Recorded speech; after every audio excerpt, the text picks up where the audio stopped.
I'm Halcyon, and here is another Burning Man tips and tricks. This is actually a remake of tips number 4 because it's time we talk about this again. People keep asking, they keep posting, they keep yelling to the heavens, where, oh, where can I find Burning Man costumes? To which I say, don't call them costumes. A costume is something that you put on to pretend you are something or someone else. On Halloween, you dress up like a character. It's a costume. I'm pretending to be a French maid. I'm pretending to be a cop. That's a costume. At Burning Man, you're expressing neglected parts of yourself. You're expressing elements of your true self that could use a little bit more light and support and love. So I don't think of the wacky things that we wear as costumes at all. They're outfits, maybe even uniforms. Over the years, more and more artists have become clothing creators in the spirit of Burning Man, and there's all sorts of ways that you could explain that and what that means. Because truthfully, there's no such thing as Burning Man clothes or Burning Man outfits. They're simply what a burner likes to adorn themselves with.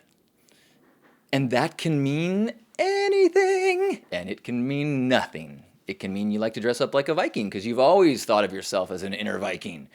It can mean you put together something that looks like your version of a superhero. It can mean that you're into cyberpunk or goth or furry boot covers.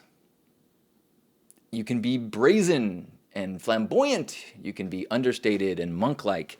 You can wear whatever you want. If you're trying to fit in, if you're trying to find an outfit that allows you to fit in at Burning Man, go back to square one, retake the class because you've missed the point.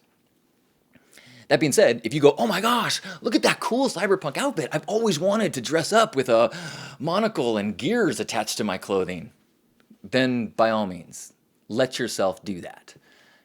But do it from a place of allowing yourself to become what you want to be, not from trying to be what you think you should be. There are amazing designers, and I've got some of my favorites that I buy things from repeatedly. There's all these incredible designers, and they put their art into it.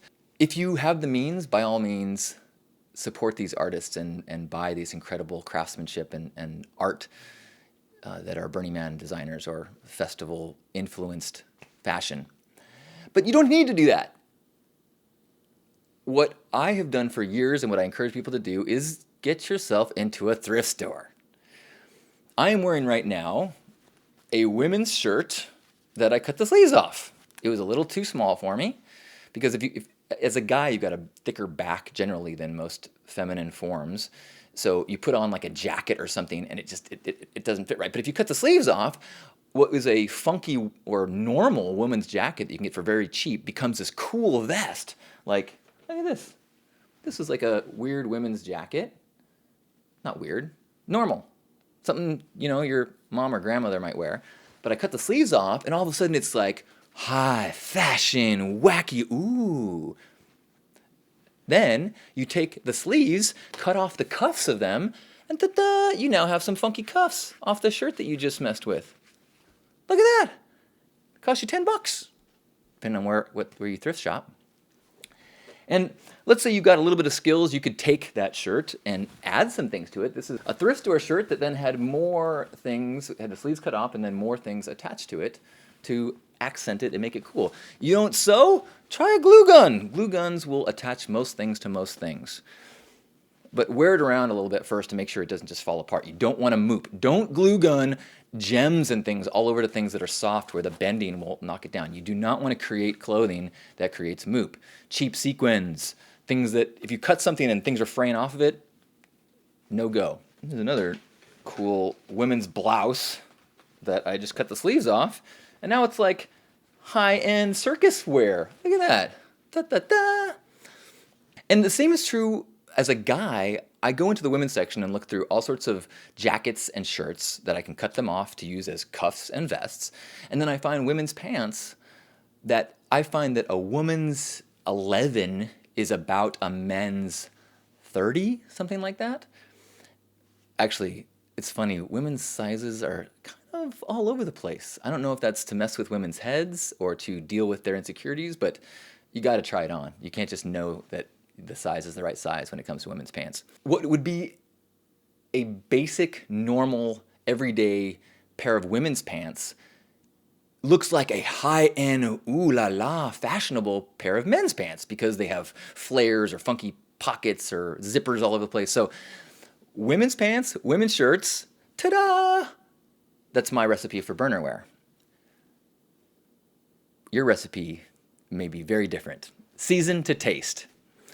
One thing to keep in mind, as you are, maybe you're afraid to like just take scissors to a piece of fabric, take scissors to a perfectly normal shirt that is doesn't deserve to be cut up like that. Or you're not sure that you're going to make it right, or you're going to cut it uneven. Everything that you put on and wear onto the playa is going to be covered in dust very quickly. So the precision of the cut, the precision of your edges and your stitching is going to be irrelevant almost immediately. It's a very forgiving place when it comes to fashion. So let yourself try. The one thing that I would say you want to be careful about is shoes. You do want to make sure you have comfortable shoes. That's kind of the holy grail of all things playa fashion, because you are going to be walking a lot, dancing a lot. And if you've got these incredibly cool platforms that they only give you a little bit of blisters, maybe find some opportunity to wear it in a pageantry parade type setting where you're maybe on your bicycle, or just make an appearance in center camp. But do not make your shoes be a source of suffering. And that's a good rule in general for playa fashion. Whenever I try anything on, do I like the way it looks? Fine. But you gotta make sure that function follows form. When you are running around and dealing with thousands and thousands of opportunities to participate and interact with art and people and games and dances and all sorts of things, priority one is, can I play in this? Can I get down on my knees and crawl through something? Can I climb something? Can I move my arms around? Is it going to chafe me? Start there. Is it going to chafe me? I think that's maybe that's the beginning and end of any quest for Burning Man clothes. Will it chafe me? Can I play in this, though? That is critical. And then, do I look cool in it? And I'll admit, I had some years where I leaned a little too heavy on, do I look cool in this? And yes, I lost quite a few big toenails because I slammed into my boots because they weren't as comfortable as they should be. But I have softened in my age and recognized that comfort is the 11th principle. Not really, but it is important. So if you've got tips on how to put together your Burning Man attire, whether you are a designer or whether you have tips of how to create things, or whether you have tips on where to find things, or how to best make an outfit not be moopy, share it. Let's keep this dialogue going and make this be an ongoing living dialogue about how to look not our best, how to look our most authentic when we are playing together. Thank you. I love you.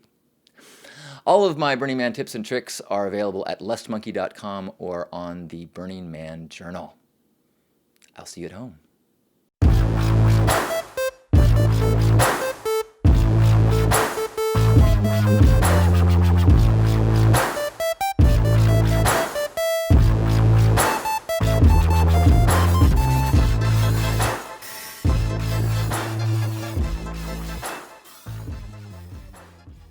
Lauren's saying, if it speaks to you, it's right for you.